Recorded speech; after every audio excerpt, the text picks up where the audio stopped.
Aruba não está aqui na Miami, na entrada de Port of Miami, na onda que depois que a Mardugaches do Sor, ora que o sindicato de trabajadores que trabalham em diferentes puertos não logra de chegar a acordo com o Departamento Marítimo na Merca, mais de 3 puertos a 30 de huelga.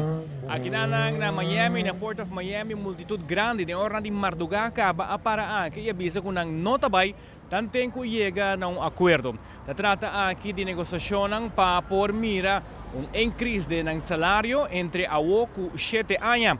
Se trata aqui de mais ou menos 77% de increase que está pedindo, mas no caso aqui o Departamento Marítimo de Merca a oferecer aqui 50% e para o empleado que trabalha no puerto é aqui nota suficiente e não quer mais. A parte de lo que se trata é petição para subir o salário, também não quer para frenar a automatização. Não tem medo que no futuro tem menos trabalho para a pessoa aqui que move toda a carga arriba puerto.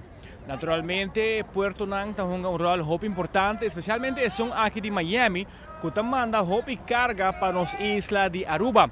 No momento aqui, essa aqui tem promédio de huelga, pero se a huelga vai para largo, el porta su efecto también países de Aruba, mirando que Turciman nos recibe carga, no solamente comida, pero también material de construcción, electrónica y otro producto que nos tenemos aquí en Aruba y que ahora mandar aquí en Miami semanalmente para Aruba. Pues 24 horas está presente aquí en Port of Miami, net nos mira varios de empleados que nan pancarta brindando, entre otros, no work without a fair contract, machines don't feed families, corporate greed versus worker rights. Da algum de costa que escrevi arriba ng signs pasine que naturalmente mostra que não está determinar para não por logra lo qual que não quer pating pa entre awo com 7 anos. For the Port of Miami, amita Mark Benson Dance, corresponsal internacional para 24horas.com, não está promete de notícia.